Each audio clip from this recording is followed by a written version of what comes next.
wabarakatuh. Nama saya Nur Hayati dan nama kecil saya Adik. Dan biasanya orang-orang keluarga besar dari Sumatera Utara yang telah dekat dengan saya biasa memanggil dengan Bu Ade.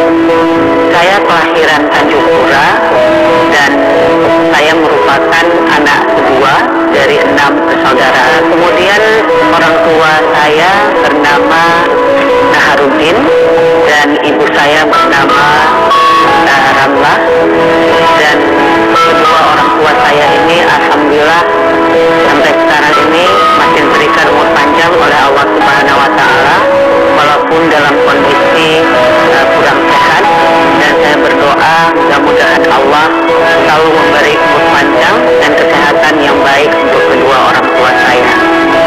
Suami saya adalah Profesor Dr. Nur Ahmad Adi Lubis MA, dan beliau juga merupakan bagian dari keluarga besar UIN Sumatera Utara Medan.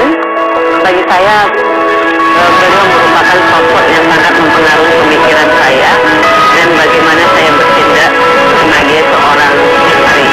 Beliau banyak mengajarkan agar menjadi seorang yang mandiri dan jangan tergantung dengan manusia. Kalau kita mau bergantung, maka bersandarlah kepada Allah Subhanahu wa Ta'ala. Dan ketika beliau dipanggil ke Ilahi Rabbi, saya itu telah dibekali dengan kekuatan bahwasannya saya harus berjuang walaupun beliau telah tiada di sisi saya. Begitu juga dengan bagaimana peranan orang tua saya untuk membentuk saya agar menjadi seorang yang memang tidak cepat menyerah dalam menghadapi segala permasalahan yang berkaitan dengan kehidupan ini. Kemudian anak saya 4 orang, yang paling besar adalah Rishad Fathar Lubis, dan kemudian yang kedua Noval Zaki Lubis, yang ketiga Fikri Mahir Lubis, dan yang keempat yang paling bungsu adalah Maurice Arif Fatoni Lubis. Dan alhamdulillah saat ini mereka kalau untuk strata S1 sudah selesai semuanya, dan yang paling besar sudah menyelesaikan S2-nya. Dan alhamdulillah 3 anak saya yaitu Rishad, Noval, dan Fikri sekarang telah menikah, dan saya juga sudah memiliki cucu yang banyak ya. Dilihat dari riwayat pendidikan saya, sekolah dasar saya itu adalah sekolah negeri, yaitu SD 8050731. Kemudian setelah itu saya melanjutkan sanawiyah dan aliyah saya di Madrasah Ummul Quran, yaitu pondok pesantren yang berada di Aceh Timur, Bangka. Setelah menyelesaikan aliyah saya di Madrasah Ummul Quran, kemudian saya melanjutkan S1 saya di IAIN Sumatera Utara, dan saya terdaftar sebagai mahasiswa Fakultas Syariah dengan prodi Ahwalus Sasriyah. Kemudian S2, S3 saya juga saya tetap lanjutkan di IAIN Sumatera Utara Medan. Dan itu ketika saya menyelesaikan S3 saya, yaitu pada tahun 2014, dan itu merupakan wisuda terakhir dari alih status IAIN menjadi Universitas Islam Negeri Sumatera Utara. Pada tahun 2021, yaitu tepatnya tanggal 21 Desember 2021, itu saya memperoleh gelar guru besar. Proses untuk mendapatkan guru besar ini bukanlah sesuatu yang tidak mengalami perjuangan yang harus saya hadapi. Dari sinilah kemudian saya mengajukan guru besar, dan alhamdulillah dalam proses yang begitu cepat ya, saya upload itu di bulan Oktober. Alhamdulillah dalam tempo 2 bulan guru besar saya itu keluar.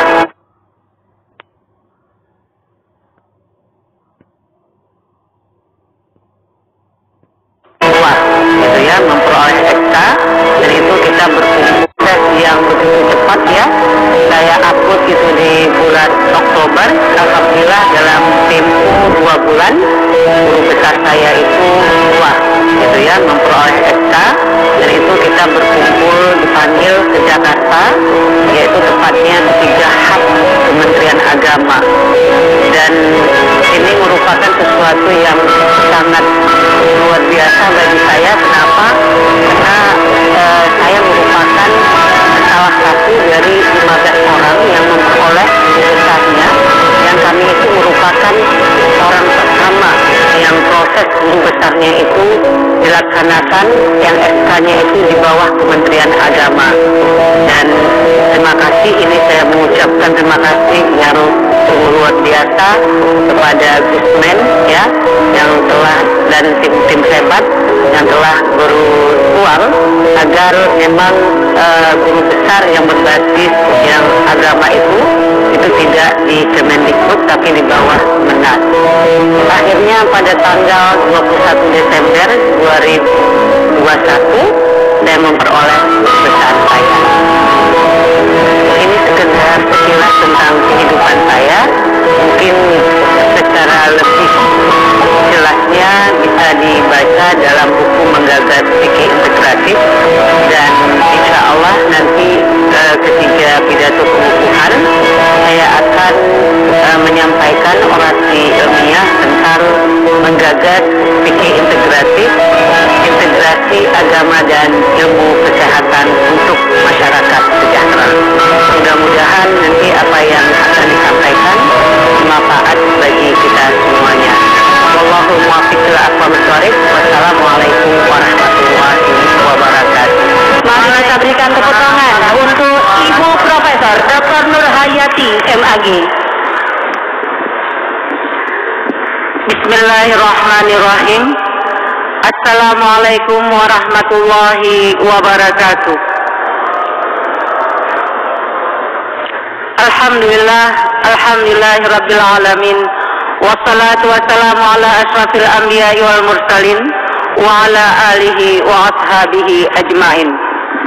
Yang terhormat Bapak Ketua Senat UIN Sumatera Utara Medan dan seluruh jajaran, yang terhormat Bapak dan Ibu seluruh pimpinan UIN Sumatera Utara Medan, yang terhormat Bapak dan Ibu guru besar yang hari ini dikukuhkan, yang terhormat seluruh tamu undangan, dan alhamdulillah di sini hadir guru besar kita, senior kita Prof. Haidar. Terima kasih Abangda. Di sini juga hadir Warik 1 UIN Yogyakarta. Terima kasih Adinda. Kemudian juga hadir di sini Abangda tercinta Bang Fadli Nurzal. Sehat ya Bang ya.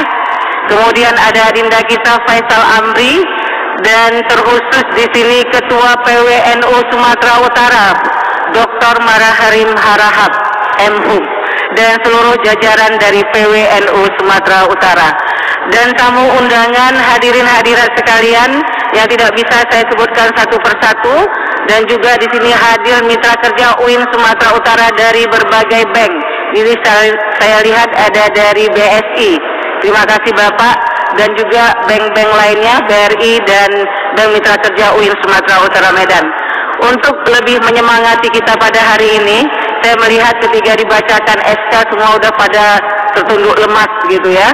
Ini baru 10 SK guru besar yang dibacakan, apalagi mendengarkan 10 guru besar yang akan memberikan pidato pengukuhan. Mudah-mudahan aman semuanya ya. Oke, untuk memberikan semangat bagi kita semuanya, saya ingin memberikan sebuah pantun. Terang bukan sembarang terang, terang membawa sejuta harapan. Senang bukan sembarang senang, senang dikukuhkan dan mendapat tunjangan. Tepuk tangan untuk guru besar yang dikukuhkan. Memang dibacakan tadi 1.350.000 itu tunjangan jabatan, tapi ada tunjangan yang lebih besar lagi, yaitu tunjangan kehormatan. Semangat ya Bapak-bapak dan Ibu-ibu sekalian.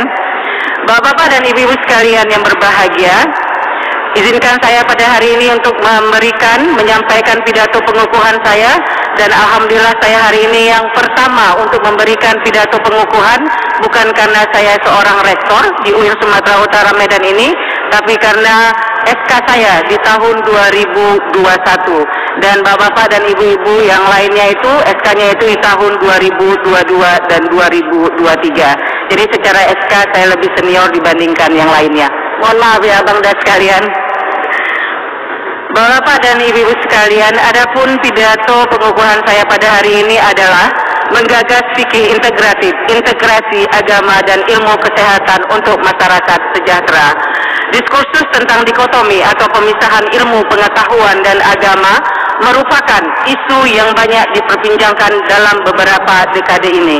Dikotomi ilmu pada posisinya masing-masing. Keadaan dikotomi ini menimbulkan problematika dan keresahan di kalangan umat Islam. Orang Islam yang hanya mengandalkan ilmu agama akan menyebabkan ia kurang mampu dalam menghadapi tantangan zaman dan problematika masyarakat yang terus berkembang, bahkan tersingkir dari persaingan global. Sejarah sains Islam pada masa-masa awal menunjukkan kesadaran ilmuwan muslim tentang integrasi ini. Tidaklah mengherankan jika ilmuwan muslim masa klasik memiliki penguasaan ilmu yang serba melingkupi, syumul, universal, dan integratif seperti Ibn Rus. Tidak hanya seorang filsuf, juga ahli fikih, astronomi, kedokteran, dan lainnya yang mempelajari berbagai disiplin ilmu. Dikotomisasi terhadap ilmu pengetahuan bertentangan dengan ajaran Islam yang bersifat integral. Seluruh ilmu pengetahuan berasal dari Tuhan. Surah Al-Baqarah ayat 31. Ilmu agama dan ilmu umum dalam Islam hadir secara bersamaan, merupakan dua hal yang tidak dapat dipisahkan. Karena apa? Karena mereka lahir dari sumber yang sama, yaitu dari Allah Subhanahu wa Ta'ala. Disebabkan gagasan integrasi ilmu ini merupakan gagasan baru, kendati pun dari sisi sejarah telah pernah dalam khazanah Islam dalam bentuknya yang berbeda, maka upaya untuk melakukan pengembangan harus tetap dilakukan. Berbagai upaya konseptualisasi dengan berbasis riset harus terus dilakukan. Salah satu isu yang menarik dan harus mendapat perhatian serius adalah integrasi agama dan ilmu kesehatan.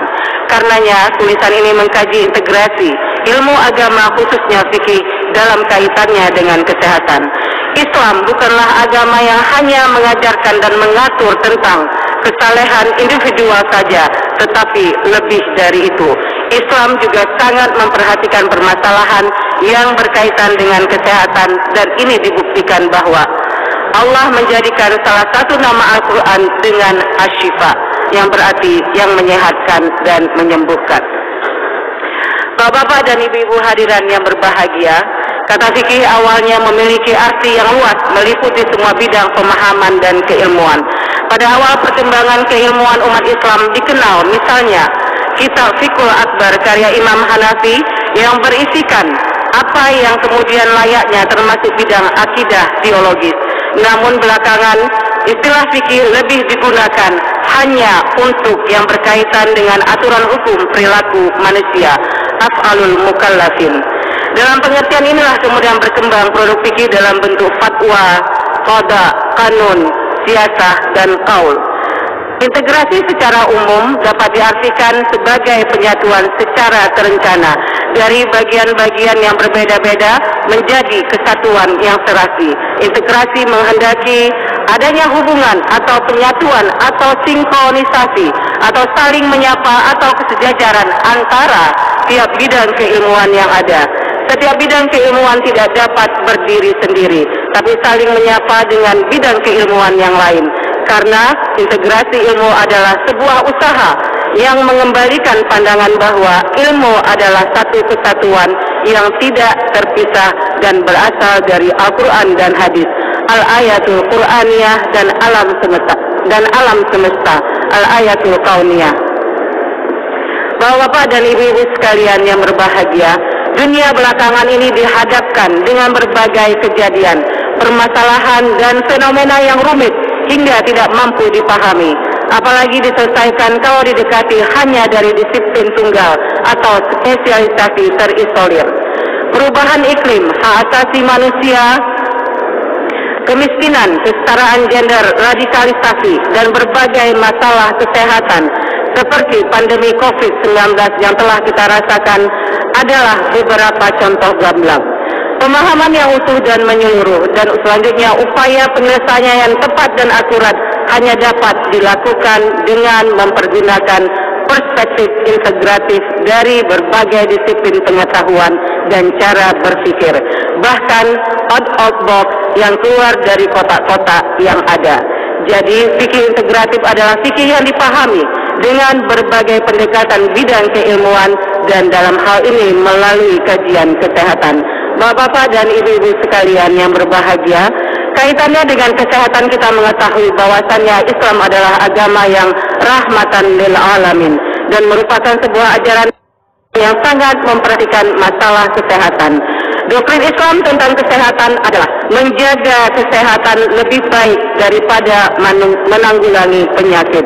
Dalam bahasa Arab, kata sehat diungkapkan dengan kata asihah atau yang seakar dengannya, yaitu keadaan baik, bebas dari penyakit dan kekurangan, serta dalam keadaan normal. Kata asihah yang berarti sehat atau kesehatan tidak ditemukan dalam Al-Quran. Namun tidak berarti kesehatan tidak ditemukan dalam Al-Quran. Namun isyarat dan pedoman tentang kesehatan, Al-Quran banyak memberikan isyarat-isyarat tersebut. Al-Quran memaparkan beberapa ungkapan yang menjadi pilar utama kesehatan, seperti ungkapan falsilu, basulah, fataharu, mandilah, bersucilah, sebagaimana terdapat dalam surat Al-Maidah ayat 6. Hadirin hadirat sekalian yang berbahagia, masih semangat ya untuk mendengarkan pidato pengukuhan saya? Masih semangat ya Bang Fadli? Berbicara tentang sejarah fikih kesehatan tidak terlepas dengan sejarah perkembangan perobatan dalam Islam. Pada masa sebelum Islam, masyarakat Arab tidak memiliki sistem perobatan yang tersusun dengan baik. Hal ini dituliskan oleh Ibnu Khaldun dalam kitabnya Muqaddimah. Kegiatan perobatan seperti yang dilakukan oleh masyarakat Badawi berdasarkan pada pengalaman yang telah diwarisi dari ketua adat dan dukun-dukun wanita. Kebanyakan berdasarkan hukum alam, tetapi mereka juga memiliki tabib sendiri seperti Al-Harith Ibnu Kalada. Setelah Islam datang, berkembanglah Tibbun Nabawi, prophetic medicine, yang beredar di kalangan umat Islam sejak masa awal, yang merujuk pada perkataan, perbuatan, dan pengakuan takrir Nabi Muhammad SAW. Philip Kahiti menyatakan bahwa ilmu kesehatan dan kedokteran telah berkembang dengan baik di dunia Islam. Hal ini banyak dipengaruhi oleh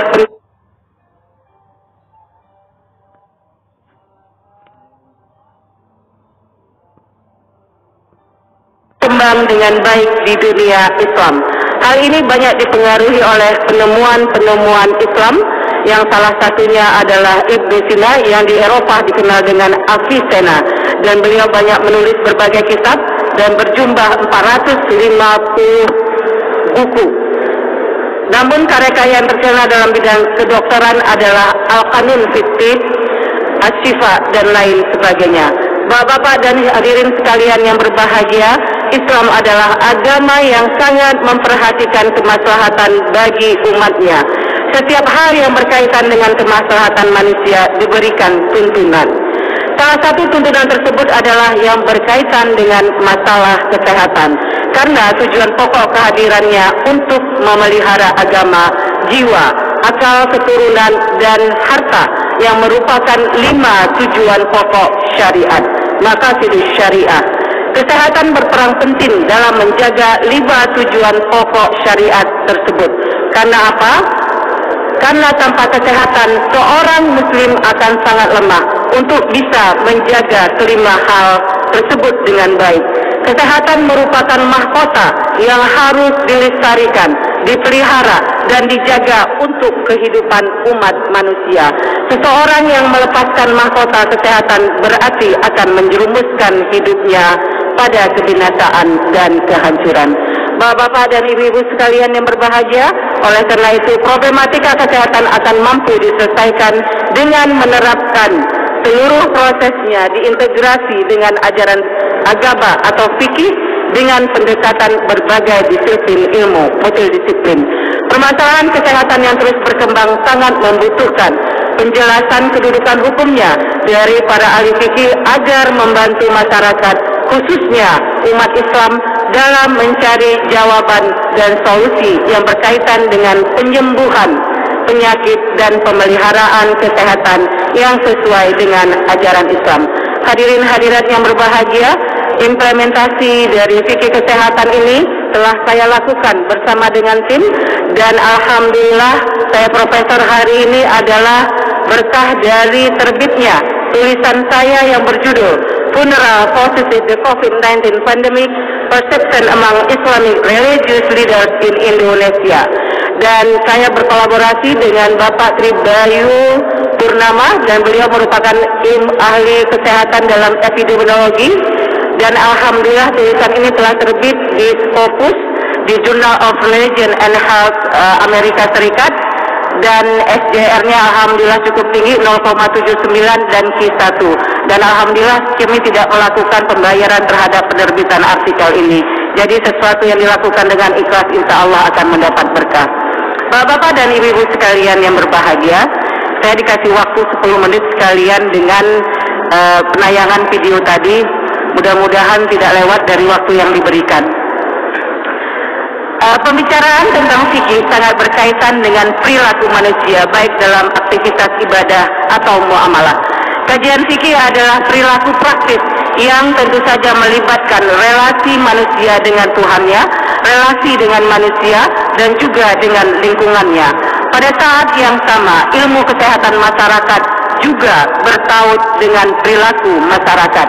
Dalam konteks inilah kajian fikih integratif dengan kesehatan mengantarkan umat pada pemahaman bahwa perbuatan manusia bukan saja berkaitan dengan halal dan haram, tetapi juga bertaut dengan kesehatan manusia itu sendiri. Fikih pada dasarnya bersifat fleksibel dan lentur karena mampu menyesuaikan dengan kondisi dan persoalan-persoalan yang muncul di tengah-tengah masyarakat yang terus berkembang. Fleksibilitas fikih dapat dilihat dari karakternya yang dinamis dan terus bergerak. Sebagaimana kaidah usul fikih yang menyatakan terjadinya perubahan hukum lantaran perubahan masa, tempat, dan keadaan. Seperti pada masa Umar ibnu Khattab, yaitu tidak menerapkan hukum potong tangan bagi pencuri dikarenakan kondisi paceklik. Hal ini menunjukkan kedalaman ilmu Umar radhiyallahu anhu yang hukumnya mengikuti perubahan keadaan dan kondisi masyarakat yang dikenal dengan Yaumul Maja'ah, hari kelaparan. Banyak orang yang mencuri karena keadaan terpaksa.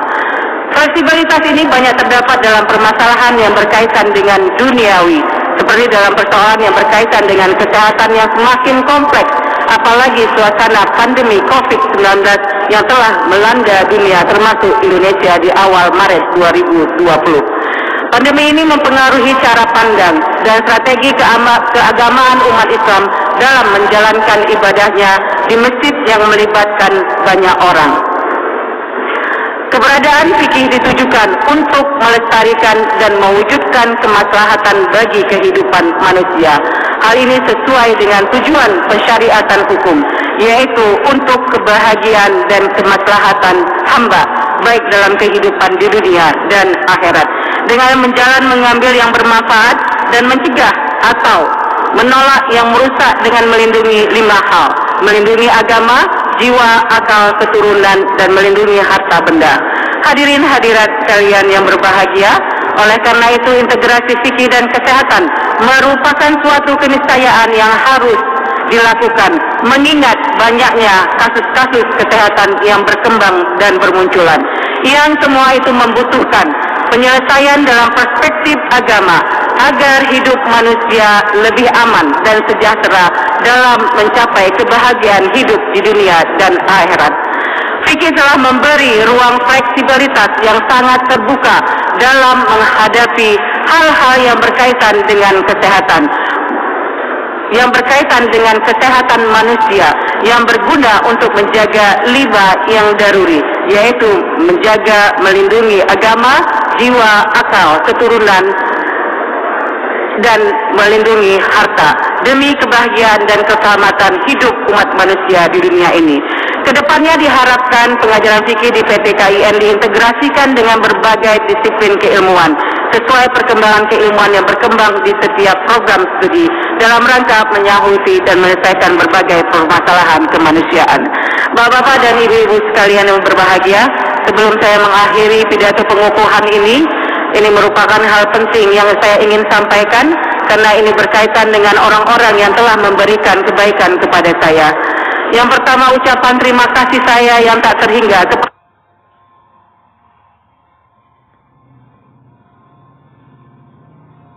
kepada saya. Yang pertama, ucapan terima kasih saya yang tak terhingga kepada Menteri Agama Bapak Yakut Khalil Kaumas Gusman yang telah mengangkat saya sebagai guru besar di bidang ilmu fikih dan juga telah mengangkat saya sebagai rektor UIN Sumatera Utara Medan.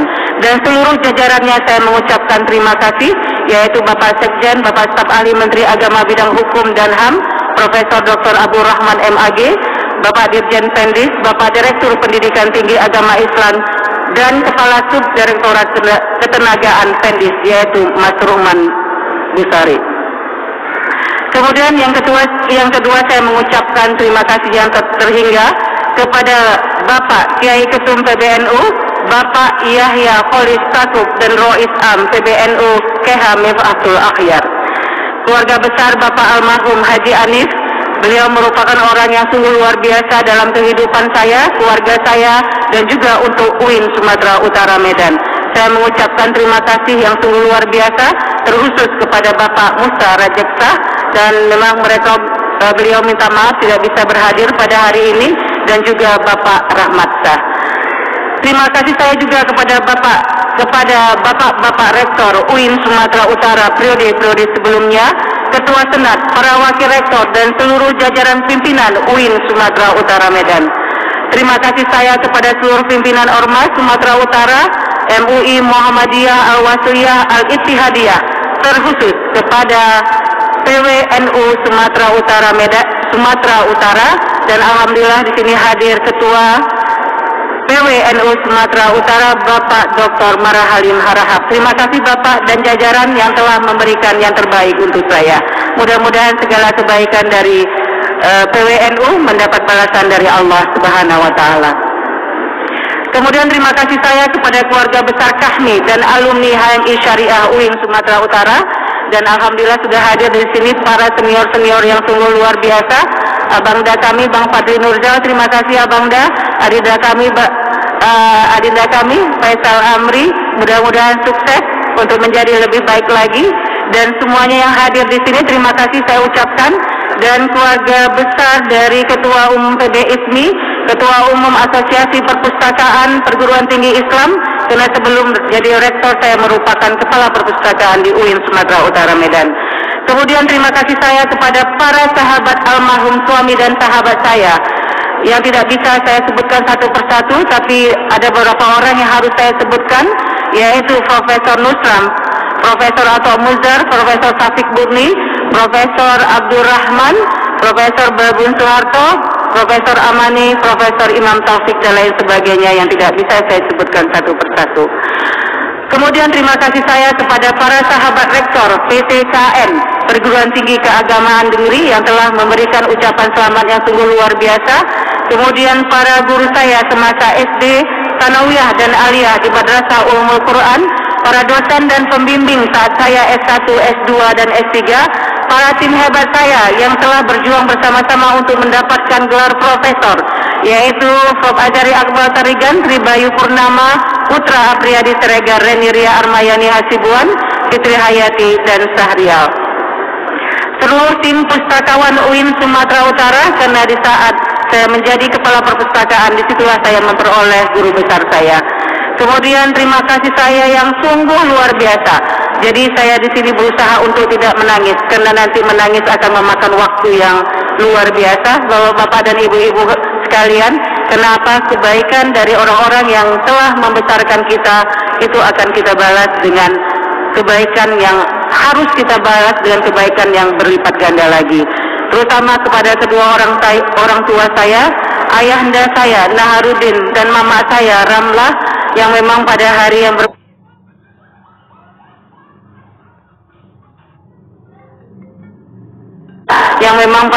yang berbahagia ini tidak bisa menghadiri guru besar saya, dan Tadi malam kami sudah berteleponan, beliau mendoakan semoga acara pengukuhan ini berjalan dengan penuh keberkahan, dan alhamdulillah di sini hadir kakak tertua saya, Kak Idawati, dan beserta suami. Terima kasih kakak yang telah hadir di sini. Mudah-mudahan kita selalu dalam keberkahan Allah Subhanahu wa taala. Dan ketua mertua saya, Ayahanda Zakaria Lahmi Ahmad Lubis almarhum dan Ibunda Siti Rafiah almarhum.